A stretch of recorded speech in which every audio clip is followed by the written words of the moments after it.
Добрый день, дорогие друзья, здравствуйте. Прежде всего хочу поблагодарить вас за сердечный, теплый прием, что вы терпите второй раз. Я сегодня второй раз буду испытывать ваше терпение, но, как и обещал, не буду повторять то, что говорил вчера, потому что у меня есть о чем рассказать. Я благодарен Николаю Николаевичу, который, несмотря на важные дела, второй раз сегодня пришел. Сергей Витальевич, сегодня мы тоже встречались с ним, в общем, обменялись интересной информацией. И, кстати, вот по поводу музея, только буквально, что мне позвонила Фонтанка, из Питера есть такое издание «Фонтанка.ру», и сообщила, что вы знаете, что у вас музей выселяют. Она мне сказала. Это я поднимался по лестнице еще сюда. Я говорю, не верьте, какой-то там поп очередной раз выступил неудачно. Ну, в общем, короче говоря, сейчас завтра приеду, будем разбираться. Так что не волнуйтесь, музей будет 20 лет, мы вас ставим. Он будет на своем месте, на улице Марата, будет вас всех приветствовать и радовать. Сегодня я хочу рассказать вам о экспедиции, которая состоялась относительно недавно, все у нас относительно, 95-й год, экспедиция через Северный полюс, вот, от берегов, наших берегов, в Канаду. Эта экспедиция стоит особняком в списке всех экспедиций, где мне посчастливилось участвовать, потому что она, пожалуй, была наиболее драматичной из всех экспедиций, и я сейчас постараюсь этот драматизм до вас донести. Держитесь, пожалуйста. Я, с вашего разрешения, опять присяду. Ничего?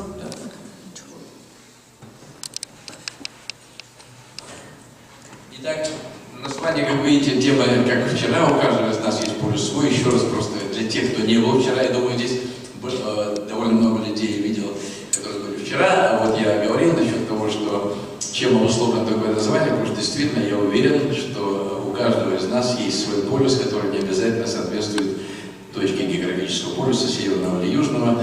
У каждого в жизни есть цель, и слава Богу, если эта цель будет достигнута, и на пути к этой цели не будет непреодолимых препятствий. В частности, я склоняю шляпу всегда перед людьми, которые вносят вклад в развитие своего края, вот как вот, скажем, уважаемые здесь присутствующие люди, и поэтому я считаю, что совершенно в общем-то, заслуживает всяческого внимания и почитания, как и те, кто иногда на виду всей публики, у медиа проявляет свой героизм, рассекая лыжами бесконечные льды и просторы.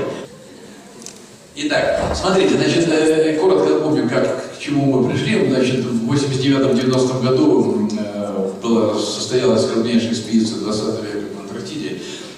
В команде 6 человек из 6 разных стран удалось пройти этот маршрут, 6500 километров по бездорожью и разгильдейству. Вот. После этого, значит, команда у нас не то что распалась, все поехали по своим местам, но из команды осталось, в общем, 2 человека, я и американец Уилл Стигер, которые решили продолжить начатое дело, не оставлять его так, потому что, понятно, Гренландию мы пересекли, Антарктиду мы пересекли, что еще осталось пересечь? Северный Ледовитый океан, правильно?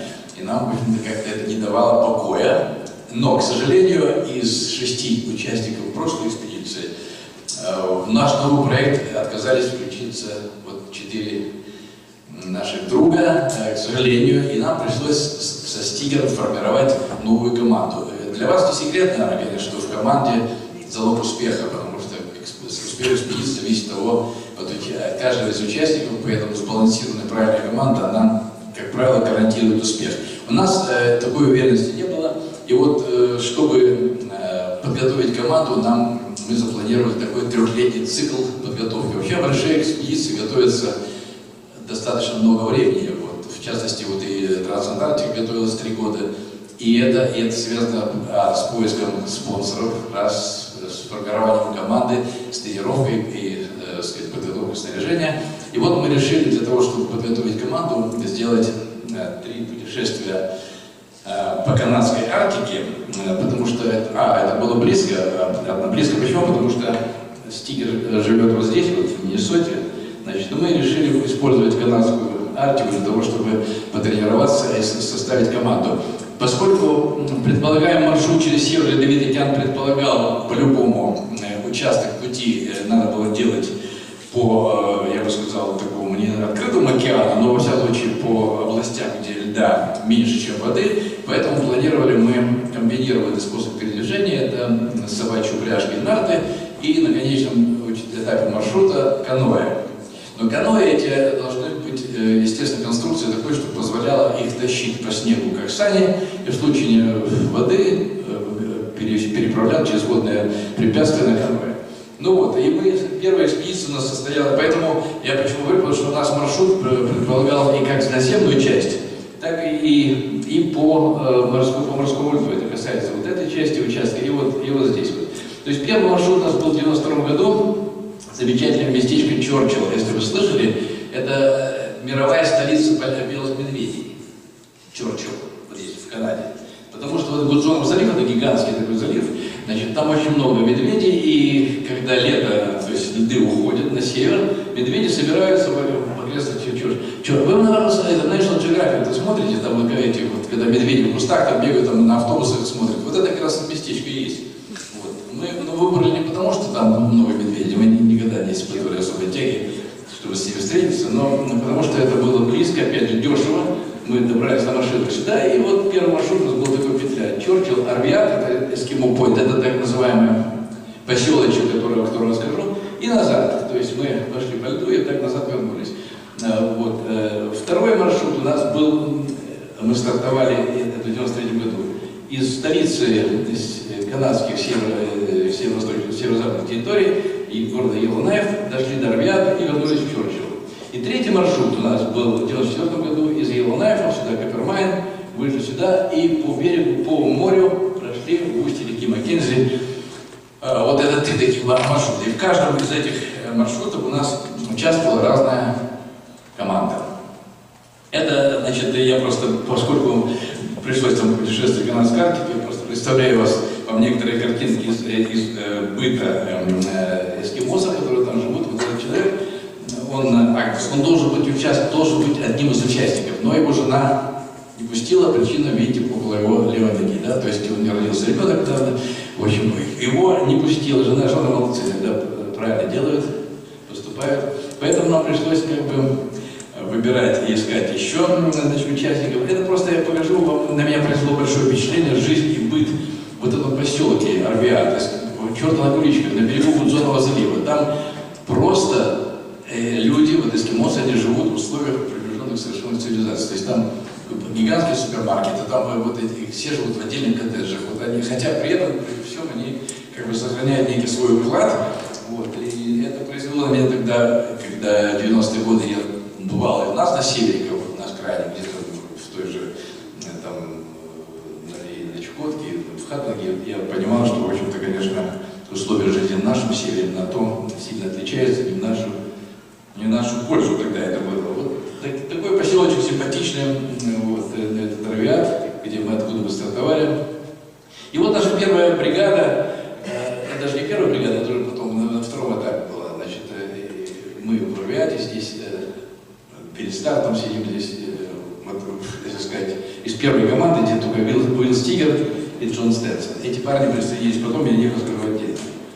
И вот маршруты, ну, по тундре, сами понимаете, ходить на собаках одно удовольствие. Здесь мы как раз в таком походном порядке идем на маршруте. И, конечно, не без этого, конечно, видите, когда вышли на морской лед, естественно, первым делом для того, чтобы понять, что мы находимся на правильном пути, мы утопили сани.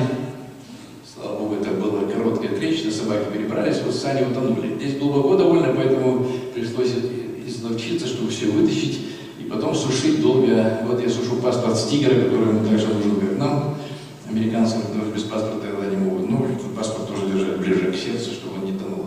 И, собственно, вот я просто, чтобы кто вчера не был на лекции, на этой беседе, значит, видите, у нас сани. Это эскимосская конструкция, как раз вот такие, у нас все находится здесь. Мы сами идем налегке, ну, кто-то идет впереди, он там один из наших, а кто-то идет рядышком с санями, никто на собаках не едет. Собаки, вот у нас было там 11 собак, что ли, мы так. Вот и тоже из серии того, как быть в палатке у нас устроен, значит, радиостанция. Это все тренировочная экспедиция, я еще раз говорю, что на первой экспедиции у нас было 4 человека, а во второй уже мы привлекли, к нам попали в экспедицию вот Ульрик, вот этот человек, его зовут Ульрик Ведл, датчанин, и Мартин, которого вы тоже увидели на том снимке, то есть два молодых человека. То есть получалось, у нас было два старых дня, типа меня, стикера, два молодых человека, это датчанин и англичанин. И мы взяли еще вторую экспедицию эскимоса местного. Почему? Мы хотели попробовать поохотиться, чтобы на оленей, чтобы, в общем-то, продовольствие, все пополнить запас продовольствия, но разрешение на охоту там имеют только местные жители, поэтому мы взяли с собой этого Томаса, который, в общем-то, потом не очень сильно вписался в команду.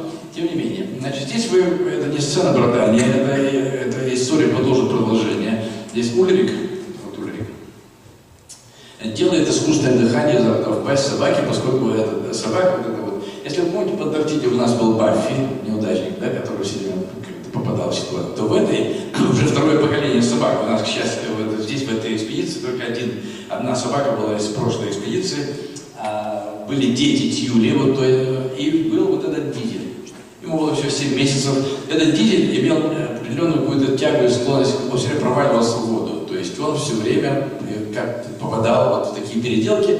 Часто здесь он провалился довольно серьезно, потерял сознание. Вот этому Ульрику, когда мы вытащили из воды, он делает ему искусственное дыхание. И, собственно, Дизеля мы не потеряли. Ну, это просто кадры из фильма, кадры, как укреплять палатки не надо, так как я делаю.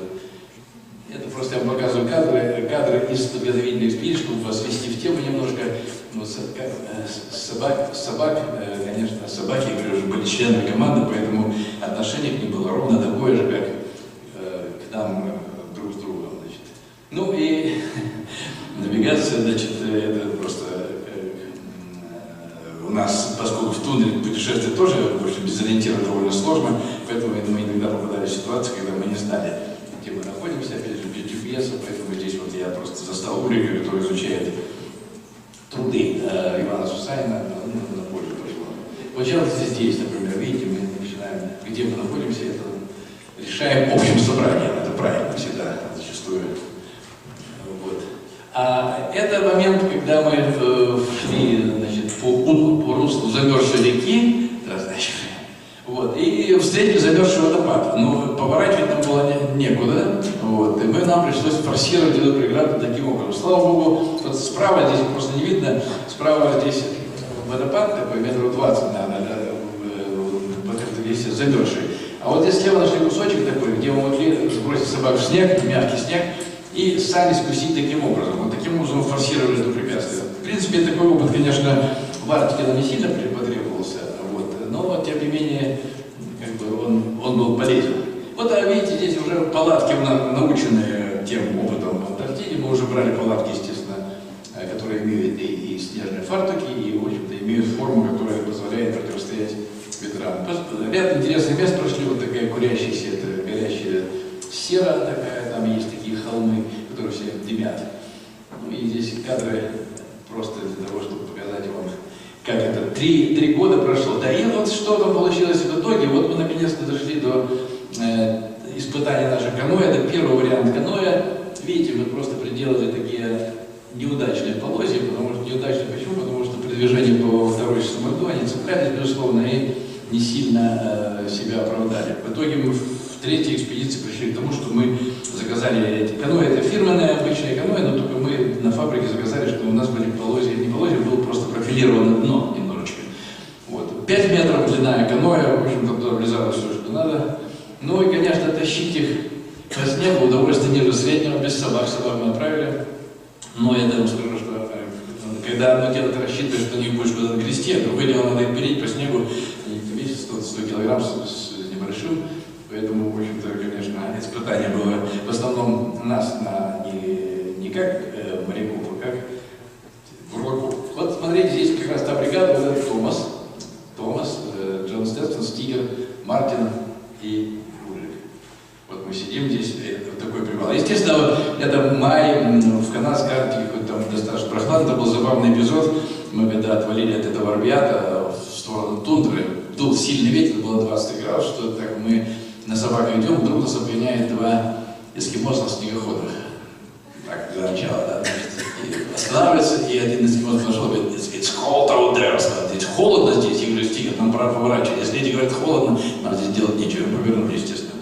Но там интересно, что Они, кстати, они наших собак смотрели эскимосы как на какое-то чудо света, потому что у них своих собак или были такие совершенно зачуханные, или не было. Все на этих колесят на снегоходах, на квадроциклах.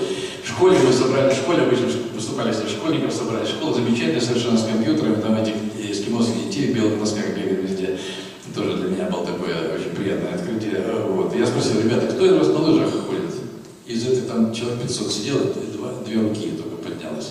Зато на снегоходах там все, будь здоров, рассекают изо всех сил. Этот Томас, он индеец, он вообще-то не эскимос, а индеец, он такой был немножко своеобразный парень, он легко мог стащить какую-нибудь штучку, то есть еду у тебя, поэтому мы, видите, когда я написал специально, что нужно будет быть начеку, когда Томас вылезал первым из палатки, нужно было опередить, он мог что-то вкусное у тебя стащить. Ну, в итоге потом там было нечто так случилось, что ему пришлось уехать, мы его отправили на самолете и продолжили без него. И потом уже на подходе уже к самому Арвиату, там случилась очень сильная снежная буря у нас. Вот это вот то, что осталось от палатки, мы ее неосторожно себе привезли к саням, то есть каноэ поднял, улетело, у нас сбила палатка, чуть народ там не решила, в общем-то, такое было очень такое испытание штурма. Ну, а в конце уже таяние было неплохое, в общем-то, мы, используя каноэ, конечно, не режим плавания, а режим хотя бы просто скольжение по такому покрытому водой снегу. Вы видите, здесь условия, конечно, температура позволяет так расслабиться. Короче говоря, я здесь, у меня кадров этих нет, но в третьей экспедиции, самое это я показал, нам в команду, Томаса мы, так сказать, отстранили, нам в команду включили 2 женщин. И об этом я узнал, откуда был дома, мне Сигар позвонил, срочно приезжай, туда все, нужно так и так, там команда. Я когда узнал, что будет 2 женщины, я решил не идти. Не потому что, видите, наше советское воспитание что предполагает, что, значит, если женщина сказала, значит, ты должен ставить за них палатку, тащить их сани, то и помогать за все. Я думаю, какой нахуй, мне свою не поставить, еще должен за ними. И я почувствовал, что вообще, когда смесь такая, я ничего против не имею того, чтобы женщины ходили на здоровье, но я думаю, что неправильно, когда в команде мужчины и женщины одновременно. Вот это вот мне казалось довольно странным. Но выбора у нас не было, спонсор сказал, не будет женщин, не будет денег. Но и женщины были какие? Там были подготовленные. Просто там была одна японка, которая ходила с нашей метелицей, журналистка из Токио, Такана, и была американка Джулия Хэнсон. Все они такие крепкие, я сказал девушке, не успокойся, никаких здесь женщин не будет. Есть члены команды, свои эти советские привычки оставь при себе, мы сами за себя постоим. На этом, и действительно, в общем-то, в деле, даже в этой тренировочной экспедиции получилось, что мои опасения были напрасны. А после всего похода я убежден и убеждаю всех до сих пор сомневающихся мужчин, что совершенно не важно, женщина или мужчина, главное, чтобы был человек. И зачастую женщины в Арктике, вот в данной экспедиции, они себя ведут более достойно. И они справляются, и совершенно не обязательно дело суровых сильных мужиков там, пересекать какие-то пространства. И женщины сейчас сдают тонны здесь. И это к счастью, думаю. Ну и вот, значит, здесь у нас просто такой, по-моему, кадр.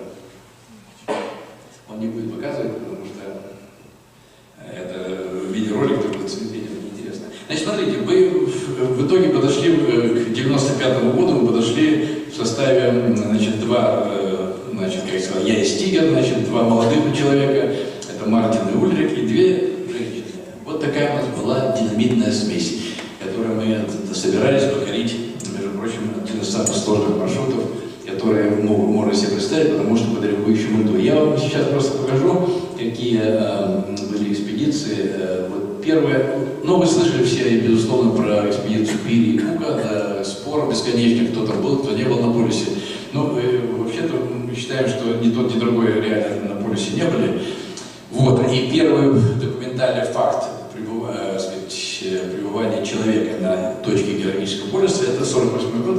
Это наша прыгающая экспедиция, наши ученые, которые с наукой туда залетели на самолете. А вот что касается первого достижения полюса на лыжевых собаках, этот результат принадлежит команде, английской команде, которая в 68-69 году совершила путешествие с мыса Барроу, Аляска, через полюс на Шпицберген. Уолли Херберт зовут этого человека, с ним было 3 человек, вот, и британский ВВС обеспечивали эту экспедицию, но они не смогли за один сезон пройти этот маршрут, поэтому они даже не доходя до полюса, основали лагерь, им был совершен сброс, и они провели зимовку на льду, вот 4-м, и после этого продолжили, и финишировали в 1969 году уже на Шпицбергене. Это, в общем-то, длинный маршрут. Вот. Потом, это 68-69 год, потом вы слышали, наверное, про экспедицию «Комсомольской правды», это 77-й год, это Дима Шпаро с острова Генриетта, они дошли до полюса, они шли тоже 3 месяца. Почему? Потому что, в общем, немножко подошли чересчур научно к этому походу и выбрали для старта остров Генриетта только потому, что генеральный дрейф на ту сторону более предпочтительный отсюда. На самом деле, при движении на лыжах генеральный дрейф не имеет столь важного определяющего значения, потому что ты идешь.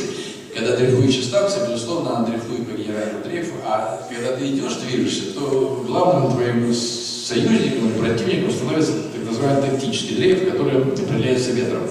Вот, поэтому забираться на 400 километров дальше от полюса, вот сюда, на Генриетту, и потом идти, смысла особо не было. Поэтому мы решили стартовать с мыса Арктический, это архипелаг Северная Земля, это 400 километров ближе. Здесь 1000 километров по прямой до полюса. Но у нас с Тигром мы не пережили еще этих вот наших амбиций, которые превалировали при подготовке экспедиции через Антарктику. Мы решили побить все рекорды опять, да, и пройти не только через северный географический полюс, но и через северно-магнитный полюс, и финишировать в резолюте, это вот здесь вот. Поэтому назвали экспедицию «Двойной полюс». Это был план. Ему не суждено, к счастью, было сбыться, значит. Но, тем не менее, значит, мы стартовать решили с мыса Арктический. Вот, и у нас первоначально маршрут выглядел, вот, теоретически выглядел вот так. Но в итоге получилось, вот мы, как бы, я объясню почему, прошли вот таким образом. Таким образом, видите, вот на 95-й год мы хотели просто тоже с собаками повторить экспедицию Уолли Херберта, но сделать ее за 1 сезон.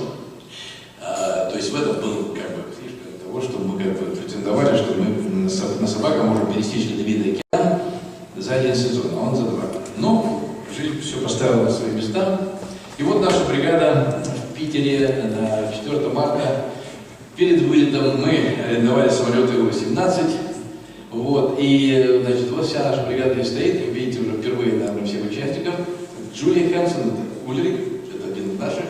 Вилл Стигер, Такага Такана и Мартин Хайл. Это сын спонсора, но он здесь присутствует, потому что делает селфи. Все любят, конечно, делать. Значит, вот мы собрали 4 марта. Нас, конечно, с нами вместе. Да, здесь...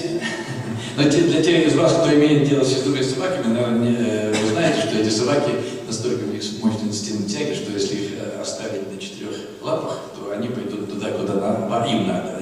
Собака, у нее сильная, вам с ней не справиться. Поэтому или надо ее поднимать за ошейник и вести на 2 задних лапах, или вот как стигр, если вес собаки позволяет, то можно поступить. Это наиболее быстрый способ довести собаку куда тебе надо, а не куда ей. Поэтому вот такая погрузка собака, то стигр здесь демонстрирует чудеса. Один наш парень не поверил, взял собаку и допустил ее на 4 лапы, с тех пор мы этого парня не видели. Ну смотрите, здесь это тоже проблема была. В чем? Потому что сани удивительные, которые мы сделали, сами сделали сани по образцу эскимосских саней, они тяжелые, я скажу, килограмм 80, наверное, сани. Но они были рассчитаны на то, чтобы можно было с полным грузом прыгать по торосам, падать, там очень суровые условия для езды, чтобы они не развалились. Естественно, ни одного гвоздя здесь не было, все сыромятно на ремнях. Но вот мы столкнулись с проблемой, что багажный люк Ил-18, он никак не хотел вмещать наши сани. Мы крутились, там не знаю сколько час, пока там что-то не разобрали, и все-таки сани не впихнули, потому что разбирать нам не хотелось, чтобы потом не собирать.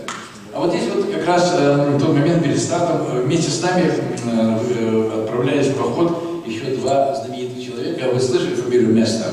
Конечно, наверное. Кто занимается альпинизмом, этот великий человек, это первый, который взошел на все 14 8000 без кислорода. Итальянец, вот он здесь. Его брат Хуберт, они решили, после того, как все вершины покорены, решили покорять Антарктику. В частности, в Трансантарктике Местер с Фуксом, они шли за нами. У них был тоже маршрут, они шли поперек, но шли как бы долгое время по нашим следам. И здесь решили тоже пойти параллельно, но они без собак, у них были свои сани. В общем, мы летели вместе на самолете, и вот здесь мы смотрим как раз ледовую обстановку быстро арктически. Там то место, откуда мы хотели стартовать, это очень активная зона движения льда, там очень надо грамотно выбрать момент старта с тем, чтобы не попасть в битый лед, не провалиться. В общем-то, поэтому ледовая обстановка у нас, как бы мы заранее изучали. Вот здесь Андрюша Масанов, известный наш ледовый разведчик из Арктического института, он дает нам последние данные, которые там есть на карте. И мы вот прилетели, наше традиционное место сбора — это остров Средний, остров Коломянный, в архипелаге Седова, Северная Земля. Здесь находится древняя, наша старая такая полярная станция, где живут сейчас другие уже люди. Тогда работало две семьи замечательных, которые там уже несколько, больше чем 10-15 лет работают. И это у нас был как бы такой сборный пункт нашей экспедиции. Отсюда до мыса Арктический 200 километров еще на вертолете лететь. Но здесь мы собрались, чтобы перепаковать все это, подготовить сани и собак. Естественно, согласно законов, обычаев пассажиров, мы накануне старта, Местер решил стартовать раньше нас на один день. Ну и, конечно, здесь мы воспользовались гостеприимством наших хозяев, Игорь и Галя. Вот здесь вот все наша бригада сидит. Местер, мы на станции Коломянной, как бы на пассажиров вместе с Местером. Местер на следующий день улетел. Здесь, в общем-то, условия в районе станции Коломянного, здесь просто вам не видно, где эти ребята. Тренер, это здесь Хуберт. Температура вообще была существенная, было 42-43 градуса, очень холодно. Здесь все время присутствует открытая вода, вот там, видите, парение вот здесь вот. То есть условия для подготовки здесь очень такие приближенные к боевым. В итоге, значит, Местер улетел, а мы летели на следующий день. Вот наш вертолет нас привез на старт 9 марта. Это был 9 марта 1995 года. Холодно было, я бы сказал, мягко говоря. Вот наша палатка стоит, и вы здесь видите, вот снимок, этот вертолет вот, пролетел. Это не тот, который нас привез. Ночью, когда пришел вертолет, мы только позже узнали, что этот вертолет вывез Местера и его бригаду, потому что они стартовали, прошли один день, но убедились, что им тащить сани каждому, который по 130 килограмм тяжело, и решили челноком идти, то есть вдвоем идти сани, потом возвращаться за первыми. В итоге они оттащили первые сани, вернулись, а этих саней нет. Там прошло движение льда, и мы утонули. Сани утонули, слава Богу, не было палатка здесь, на этих санях. То есть, короче, они подали сигнал СОС, и через 7 часов мы их вытащили. То есть, вертолет полетел, повезло, на самом деле. Мы их вытащили, и они их отвезли. Но мы, сидя в этой палатке, не знали, что с нашими друзьями такое произошло. Поэтому интенсивно готовились к старту. В марте еще бывает, конечно, небольшое темное время. Как вы видите, здесь палатки наши выглядят достаточно романтично, я бы сказал. А это, вот видите, это палатки ночь перед стартом. Я здесь, когда показываю этот слайд в школьной аудитории, я все время говорю: ребята, если вы хотите посвятить свою жизнь полярным экспедициям, не берите с собой виски Джонни Уокер Red Label, потому что этот напиток не выдерживает температуру 43 градуса. Что у нас случилось, что был этот виски, он замерз до состояния бетона, вообще никак его так нельзя было даже погрызть. Вот, поэтому, ну и, конечно, это я не знал, что мы как раз с Тигром, я все-таки, он был мой единомышленник, в смысле этих пассажиров, всяких стременных, всякое прочее. Вот, и поэтому мы думали, сейчас мы как раз выпьем, вот так сунули, а ее можно было забывать забивать. В итоге, конечно, мы не растерялись, мы в чайнике его разогрели, но не важно. Потому что школьникам я всегда говорю, что если не решили себя посвятить, то пусть в итоге берут водку. Больше противодействует. Ну а если серьезно, то на следующее утро, видите, собачий холод был, я здесь вышел из палатки, такая дымка морозная, вот, и быстрее, главное желание было быстрее рвануть и начать, потому что движение — это жизнь, движение согревает нас. И мы начали, к сожалению, быстро, к сожалению. Вот так мы начали, как обычно, мы начинали в Гренландии, в Антарктике, лихо, бам, побежали, я впереди бегу на лыжах, за мной эти ребята, и мы не учли, что морской лед — это совсем другое. Пока мы шли по припаю, 3 часа все было как песня. Потом наступило почти начало конца, потому что вот что случилось. Мы вышли на кромку уже дрейфующего дрейфующего льда. Это уже вид, я потом объясню, откуда это снимок. Вот смотрите, дислокация, значит, ну это уже дрейфующий лед, в районе Арктического там очень хаотический лед молодой, он поломанный. Вот я шел впереди, за мной шла упряжка Ульрика, и вот здесь, конечно, перед этим разводом я решил повернуть все-таки сюда, чтобы его обойти, а собаки решили, что они умнее. Зачем идти вокруг, зачем можно быть и прямо. И это я понял, я только прошел сюда несколько этих, не знаю, десятков метров, вдруг услышал крики, повернулся, увидел картину, которая до сих пор стоит. Вот на этом куске, да, 2 собаки, 9 собак под водой, и здесь сани Ульрика на краю остановились. Получилась ситуация такая, что поскольку у собаки натянуты, они привязаны у нас как бы за простромки и за ошейник, то есть у них нет движения. Если этот дуглайн натянут, то они не имеют возможности никуда дернуться. Поэтому, зафиксировав, сказать, первых 2 собак и сани, у них вот, ну, собаки не могли никуда деться, все было натянуто. Я понял это быстро, к сожалению, ну, пришлось мне тоже встать, я тоже провалился, поплыл. Если можно так сказать, на спине потерял лыжу, поплыл, выбрался эту льдину. И первое, что увидел, что вот эти 2 собаки на льду, следующая пара собак под водой, вообще под водой. Не просто вообще под водой, поводки видны. И вот я сразу туда рукавицу в бамбу засунул и вытащил, чтобы носы торчали. Потому что трудно было сообразить, все орут, значит, Ульрик на той стороне, здесь, значит, очень неожиданный человек. Когда ты не ожидаешь вот такого, да, то это всегда очень... Шторм очень холодно, очень скажу, что я достал, значит, и потом только сообразил, что нужно было отрезать этих 2 собак, отпустить, и я отрезал, собаки остались, и тогда Ульрик смог дернуть всех собак на свою сторону и перетащили сюда, и сам в это время нырнул в воду, тоже с края. То есть итог такой плачевный, через 3 часа после старта, значит, 2 искупавшись, 2 собаки, слава богу, они не задохнулись и вытащили. И, конечно, это был Дизель второй. Кто еще другой? Вот этот Дизель бедняга и был. Ну вот, Ульрик в воде, я в воде, эти, значит, Джулию мы оставили, она стоит вот здесь, ждет, потому что куда здесь идти. В итоге в этот снимок прилетел вертолет с фотографом National Geographic, чтобы снимать наш старт.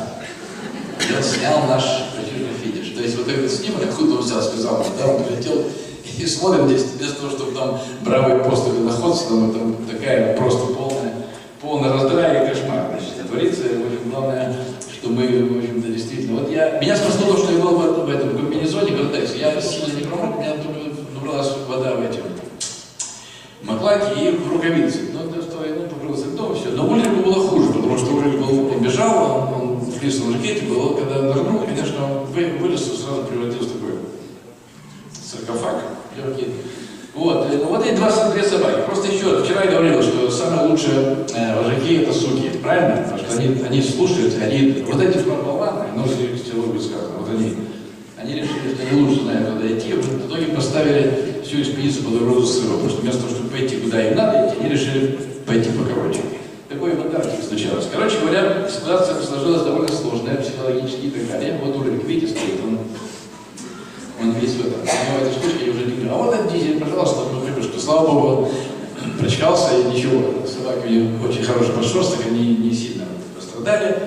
Пострадали люди больше. Но это решение надо было принимать, что делать. Значит, мы первым делом, конечно, разбили лагерь. Вы представляете, какой лед, да? Здесь найти место, куда поставить разбитие собак, нужно 3 упряжки такие, по 11 собак, вот такие. Вот это все, это еще движется. Это все движется, то есть трещит, хрустит, это все. Очень неприятная ситуация. Да, еще усугубилось тем, что и я, и Стигер, в общем, накануне, не накануне, неделю мы там где-то колыхались в общей сложности, в среднем, да, скорее всего, простудились, потому что чувствовали такой озноб, и, в общем, где-то, наверное, подхватили этот, потом оказалась пневмония, на самом деле. Вот, и у меня, у него, и у меня. Но в этом случае, когда здесь мы поставили лагерь и поставили палатку, чтобы сушить Ульрика, его переодели, значит, 2 печки запустили, он сох, а мы решили со Стигером и с Мартином пройти, посмотреть, как отсюда выходить вообще. И движение было настолько активно, что когда мы прошли на час в одну сторону, возвращались, следа уже не было. То есть все это уехало. Значит, ну, мы нашли лагерь, да, пришли, и тут увидели, что и женщины, и Ульрик с этим настроен решительно. Там надо возвращаться, они сказали. Нам надо возвращаться, потому что мы эту экспедицию не совершим. Сейчас ситуация такая, что все. Но надо сказать, что мы со Стигером здесь, я еще раз говорю, что причиной тому было, наверное, просто недомогание, потому что такого я редко помню, что в таком плохом физическом состоянии был, но мы согласились. Но, в общем, эти 3 часа мы шли 2 суток назад, так перебираясь, потому что самое было сложное ночевать, потому что ночевать на этом льду, который под тобой ходит, все время крайне неприятно, но тем не менее мы выбрались на берег, на припаянный лед, где более-менее спокойно, поставили лагерь, и случилась пурга. Дуло 7 дней. Это у нас начало такое было. И вы знаете, вот я сейчас вспоминаю, это в книжке там об этом написано тоже. Вот я лежал в этом спальном мешке, мы со Стивером были, да. Ну, температура высокая очень была, потому что все время покрыт был потом, так что я был настолько бессильно, что думаю, медведь придет, то я даже не тронусь. У меня вот был такой полностью как бы безразличие, такой упадок был. Короче, через 7 дней что-то там развеялось, мы выбрались из палаток, там все, значит, как бы прилетел вертолет, потому что связь была, и они начали волноваться, что у нас прилетел вертолет, мы решили отлететь, посмотреть, что там есть. Вот. И в это время, значит, Ульрих сказал, что он вообще уходит из экспедиции, он не пойдет. У него жена беременна, кто-то еще беременна, ну не важно. Он сказал, я не пойду. И это было вообще удар ниже пояса, потому что у нас было все рассчитано на 6 человек. 3 упряжки, 3 палатки, 3, все, с график движения, все было. Он ни в какую, значит. И ситуация сложилась крайне неприятная. Мартин, который... Они ориентировались на Ульриха, потому что Ульрих был молодой парень, 28 лет, но очень сильно подготовлен. Он служил в датской армии, там походил в Ирландии, был такой гаюр, вообще опытный Рэмбо почти что, значит. И все эта молодежь, молодая часть нашей экспедиции, не верила нашему со Стигером опыту, даже к Джулии подошла и сказала, Виктор, а ты думаешь, что ты без Ульриха полюс найдешь? Я говорю, верно найду. Зачем мне Ульрих? Вот. И Мартин начал колебаться. И говорит, может, тоже уйду. Смотрю, наши ряды тают, мы еще иначе идти уже тают. Но девушки, еще раз говорю, девушки, куда? Мы здесь 2 года готовили, мы только пойдем, и все. Но Мартин, который уже определенным образом прикипел к Джулии, он решил остаться. И получилось плохо, получилось 5 человек. 5 человек. Это означает, что один человек должен все время быть соло, то есть ему надо распрягать собак, ставить палатку, это очень неудобно. Но выбора не было. Да? Мы вернулись на Голомяны, перестроили наши ряды. И вот когда мы улетели на вертолете, посмотрели, мы прилетаем в лагерь, там полный раздрай. Остались девушки только, Дживли, это как, все в слезах, все в этом, повороженные, говорят, что такое? Смотрим, медведь пришел. Пришел медведь, дополнение всему. А наши собаки, эти американские, они такие смешные. Они вот, все собаки, которых я встречал, в Диксе, на Среднем, они этих медведей просто берут, ну, издалека, то есть их не надо учить. А эти, ну что, медведь подошел вот так вот, как стоит, вот видно следы, вот собаки лежат, он здесь подошел совсем рядом. Они ни сном, ни духом, ничего никак не среагировали, типа, что ли, играть с ним, не знаю как. Но девушки перепугались, начали палить в разные стороны, медведя ранили. И медведь раненый ушел. Ушел второй, значит, ну, там видно по следам, что кровь, все так далее. Ну, мы подняли вертолет, долетели, в общем-то, нашли медведя, мы его убили, чтобы не было этого. Но это все, сами понимаете, это все один к одному, когда еще и медведь, еще все это было крайне сложно пережить. Тем не менее, мы уже были на пути, поэтому мы решили все-таки, перестроившись, пойти, и мы стартовали позже и пошли. В итоге, значит, 5 человек прошло. Ну вот мы как раз уговаривали Ульриха, чтобы он переменил свое решение, но он никак не соглашался. И случилось еще что Стигер по контракту должен был передать своих собак, половину Ульриху, половину Мартину, потому что он решил больше не заниматься собаками. Но в этой ситуации он решил, чтобы Ульрих быстрее посвятил, нам дал ему собак, 11 собак, самых лучших, я бы сказал, и мы из 33 собак остались 22, создав 3 неполноценных упряжки, 7, 7 и 8, это очень мало. Но опять же, я говорю, что у нас не было вариантов, чтобы как-то отступать, поэтому мы двинулись дальше. Вот вы видите, здесь как раз маршрут, там уже вышли на приличный лед, и как вот схема движения, как видите, вот там. Я шел впереди, там, вот здесь, ребята за мной. Я, в общем, если была ситуация спорная, я сначала разведывал, если выходил какой-то тупик, чтобы собак не ворочать назад, я просто там лыжами показывал, что нельзя, шел дальше, потом возвращался, вот таким образом мы двигались. Когда нам нужно было разведывать, ну, снимок для спонсора, как всегда, нужно грызть вот эту вот коробкообразную еду, зубов. И еще раз говорю, что в отличие, коренное отличие от движения по морскому льду, это, конечно, постоянное присутствие воды, скрытой воды, когда ты перебираешься, то есть на свой страх и риск. Здесь как никогда нужна слаженная работа упряжки и вожака, потому что, передвигаясь по тонкому льду, когда он буквально идет волной за тобой, нужно на одном порыве, потому что если любая остановка означает, что собаки могут потонуть. И для меня, как идущего впереди, конечно, моральная нагрузка была здесь неизмеримо больше, потому что я очень переживал за собак. Я вот прохожу опасный участок. Ну, я старался, естественно, найти более-менее приличные места, чтобы не подвергать риску. Но когда не было выхода, то проходил, оборачивался и стоял на той стороне и смотрел, как они идут. Они же... И если только они проходили, все, сразу можно было двигаться назад, даже если сани потом проваливались. Это не так страшно было. Вот представляете, вот такие вот движения как раз показаны моментами динамичные, когда упряжка должна строго, вот по команде окей, она должна нестись, не оборачиваясь вообще, то есть, чтобы не останавливаться. Любимое для собак занятие, когда мы встречали полосу зоны торожения и рубили, очень много приходилось рубить торосов, потому что у собак лапки, лыжник мог пройти по довольно крупным кускам, а собаки нет. Поэтому довольно иногда занимало час-полтора до 2 часов, пока мы там прочистим дорогу. В это время собаки безусловно отдыхали. В данном конкретном случае интересно было, мы прорубили дорогу, после этого эта линия орошения ушла, где разошлись, образовалась речка. Пришлось наш труд как бы забыть и искать переправу другую. Ну вот, пожалуйста, вот вам пример, пожалуйста. Мужчина страдает, или женщина, все улыбаются. То есть макияж не еще, танцы еще почему-то. Вот так что... Или они не представляют, что нас ждет впереди? Может быть, я так говорю. Ну, а может просто такой запас энергии, оптимизм, что ничего нет. Это просто романтические кадры на фоне этого. А это вот тоже разбор полетов. Это зачастую случалось такое. Но в отличие от Антарктиды, провалов в трещину здесь он не грозил смертью. Искупается собака, ничего. Это в Антарктиде можно было лететь и потом искать очень долго. А здесь, смотрите, поведение собак очень характерно. Я говорил про жизненный опыт, помните в прошлой лекции, да? Что очень важно, чтобы был у человека жизненный опыт, чтобы не совершал проступков, которые приведут к плохой ситуации. Вот здесь конкретный пример. Смотрите. Вот у нас провалилась здесь трещина, глубина написано 4000, ну не важно. Глубоко. Значит, провалился балса. Это огромный пес, 70 килограмм, гигантский он провалился и, естественно, провалился. Значит, вот следующий, вот этот каньон, довольно глубоковатый пес, видите, он будет следующий. Он прется, зачем он сюда идет? Правильно? Он естественно, потом он тоже провалился. А вот Рекс, это мой друг, помните, в Антарктике говорил про Рекса? Вот он опытный, у него жизненный опыт. Он никогда, он стоит, смотрит, он не пойдет, пока его не потрачит. Поэтому Рекс остался наверху. Эти два искупались. И дальше уже ситуация была еще с другого ракурса. Вы видите, уже трое в воде.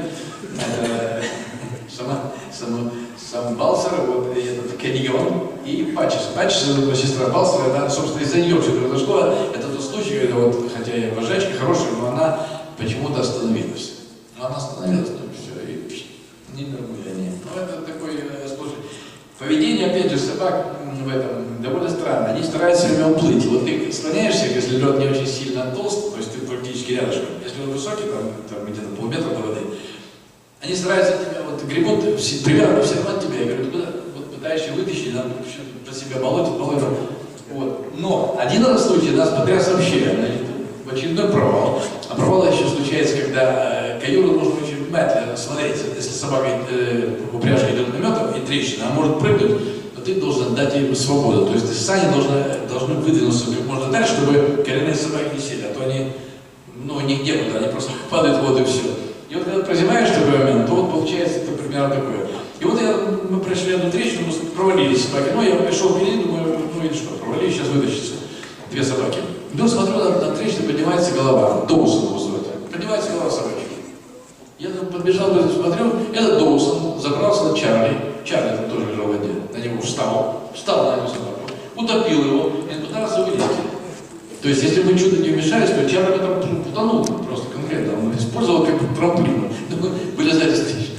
То есть, там много таких ситуаций было. Но Чарли откачали тоже, слава Богу. Ну, это обычная история, вот его слэш, так называемый, смесь воды со снегом. У нас была такая девочка, которая вожает. девочка, она очень четко чувствовала, очень деликатно она подходила, когда видно, что это как бы, не провал не глубокий, но по колено там. Когда льды подсох происходит, то вода выступает, просто засыпает стену, получается такая не опасная для жизни, но неприятная ситуация. Она чувствовала это, она останавливает лапы, она аккуратно, как женщина, и все мужики смотрели, что она будет делать дальше. После этого, когда она прыгала, уже все, в конце экспедиции уже там все шли наметом через полутораметровые трещины, не задумываясь. Иногда нам вначале приходилось перебрасывать вожака, чтобы дать движение упряжки через трещину, потому что не хотели идти.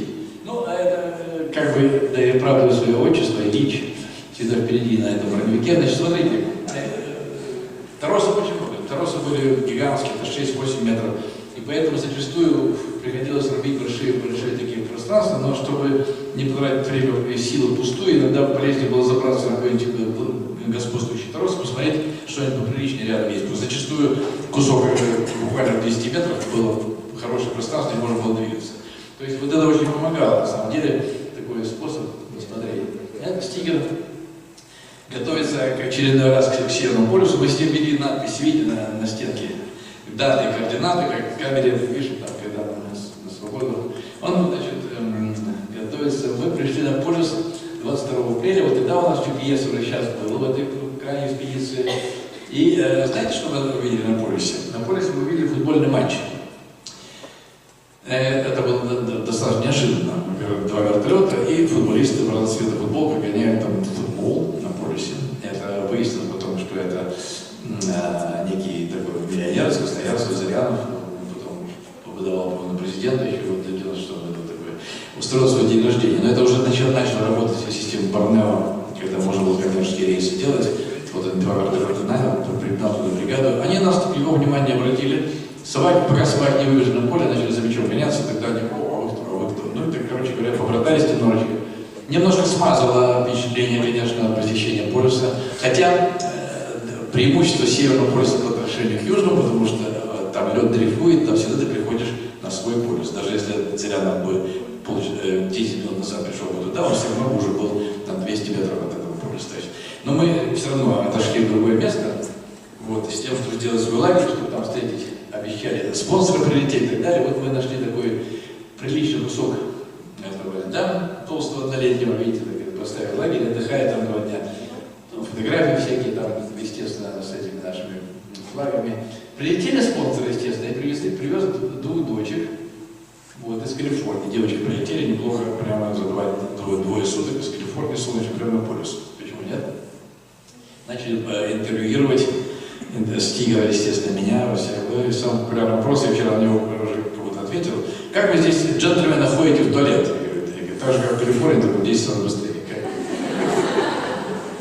Стигер получил от мамы яблочный традиционный пирог. Он, конечно, поделился с товарищами, которые голодали. Ну, конечно, уже график, это известное дело. Но у нас, видите, 5 человек.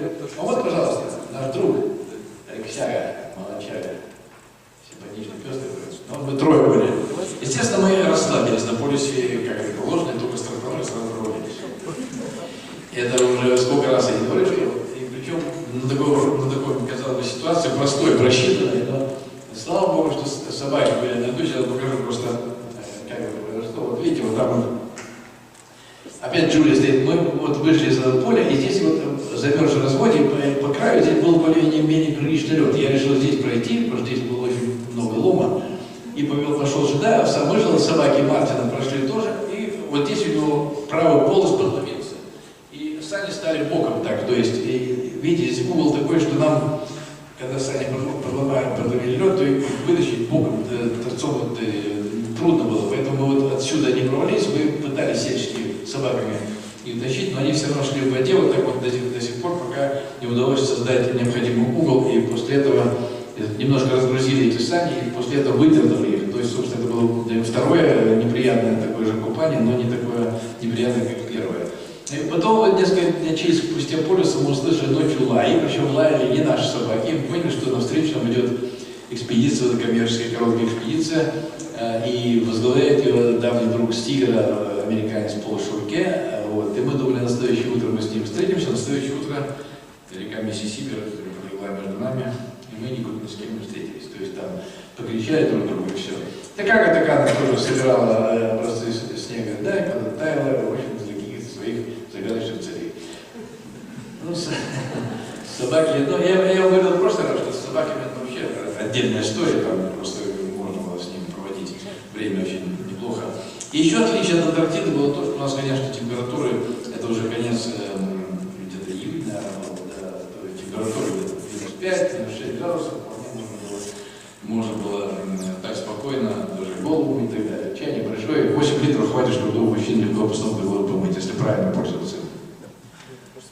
Вот. И дальше, как вот мы подошли, 15 июня мы подошли уже в ту зону, когда нам нужно было отправлять собак, потому что 31 мая даже канадская компания Кенборик, она сказала, мы больше на лыжах летать не будем, только на колесах, поэтому мы не полетим. И нам оставалось что? Нам нужно было каноэ получить, а собак отправить. И вы знаете, вот среди общего такого лома, льда, все, вдруг именно 15 июня видели поляну, километр примерно, когда вполне мог сесть самолет. Мы им сообщили по радио, мы не верим, мы, наверное, хотели просто уехать и все. Нет такого, есть точно, ребята, мы же отвечаем. И прилетел самолет, действительно, и привез, вот приехал еще один человек, полупряжен, потому что ну, нам нужно было 6 человек, чтобы тащить трое каноэ, там по-другому никак. Собак, к счастью, отправили, перекрестились, чтобы никто из них не помер. Получили эти 3 каноэ уже, как вы видите, другой конструкции немножко, и продолжили наш маршрут. И нам оставалось, вот видим, берега Смира уже видны. Обратите внимание, какой канадский лед морской. Здесь это просто горы. Во-первых, я удивился, что в июне там много снега, и падало очень много снега, там буквально. Я оставил один лыжи, все остальные от лыж сразу освободились. А я на лыжах остался, слава богу, потому что надо было как-то еще разведывать. Очень толстый лед, очень много торосов, очень много снега. И, в общем, мы тащили эти сейчас сани по двое, впрягшись, вот как вот видите здесь, каноэ. Но, к сожалению, наши расчеты на то, что мы пойдем на приличные участки открытой воды, или хотя бы трещины прошли в нашем направлении, не оправдались. Трещины были, их было мало, они были поперек, или их вообще не было. Поэтому мы фактически превратились в таких тяговых, как я уже говорил. Вот этот маршрут, смотрите, сверху снято, самолет, который должен был нас потом забирать, он пролетел, сделал снимок. Вот это остров Мурудхан. Здесь, не удивляйтесь, 150 километров. Это видно, прекрасно здесь. Значит, и Орвилл Смит. Вот по этому маршруту мы думали, что мы очень долго будем колупаться, поэтому мы решили до берега 70 километров пройти по короткому пути, а потом уже по припаю пойти сюда, потому что нам нужно было сюда попасть. Поэтому мы пошли так, эти 75 километров прошли 15 дней. 15 дней это 8 часов в день. То есть там, мы тогда вспоминали наших собак не раз, не два, не три. Ну, по такому надо очень сложно ходить. Поэтому, когда спрашивают, а почему вы так на лыжах ходите, а у вас тут 2 километра в час скорость, я говорю, ну вот, но попробуйте быстрее здесь. И особенно, если надо что-то с собой тащить, не просто очень-очень сложный лед морской, он вообще представляет себе такое творение природы, от которого, в общем... Вот таким образом мы использовали наш каноэ. Обратите внимание, какая толщина льда. Это же просто видно, что здесь метров 5-6 его, даже метр над водой. Вот так мы использовали куски льда, чтобы каноэ таки наводили мосты. Если лед не расходился в это время, то мы имели шансы перебраться в эту сторону. Потому что спустить каноэ вот в эту воду, конечно, никаких шансов, во-первых, а особенно поднять его. И поэтому, в конце концов, спустя 120 дней после старта, мы дошли до канадского берега. Остров Мурудхан, вот наша бригада здесь стоит. И первым, кто нас встретил на канадском берегу, был офицер канадской береговой полиции, лично, который проверял паспорта. И я думал сейчас, вот я с ужасом подумал, что если у меня не было визы, мне пришлось бы 2000 километров назад идти пешком и возвращаться. И слава богу, что виза была. И там такой белосердый красавец офицер, я говорю, вы не ходите сюда, потому что там